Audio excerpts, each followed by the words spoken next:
And the way to look at this, to go back to this idea of levels of happiness, you start off on a certain level in life.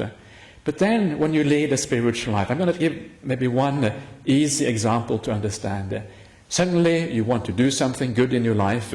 You get this sense, this urge of doing something spontaneously nice to somebody, say something nice, because you really feel like it in your heart. This is not a superficial kind of kindness, this is a real kindness.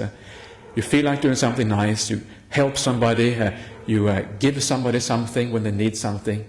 And how do you feel after doing something spontaneously nice towards somebody? You feel good inside of you.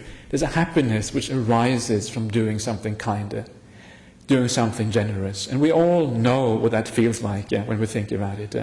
And that is a kind of, it's a little bit like the sensual happiness. It's a peak experience there. It's a different type of happiness.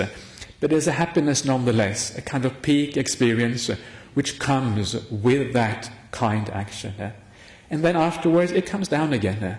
But when it comes down again, it doesn't come down precisely to the same level it was before. It leaves a little residue inside of the mind.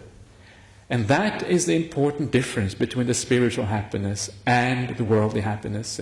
The spiritual happiness leaves a residue in the mind, so the mind is lifted up a small stage. Each time you do something good, the mind is lifted up a tiny fraction.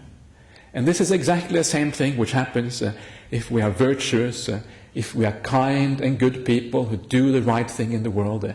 Every time we do something good, every time we decide that we're going to be nice and kind, we are slowly but surely lifting up our mind, step by step, stage by stage.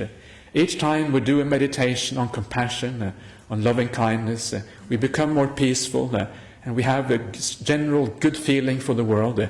We are lifting our minds up, stage by stage by stage.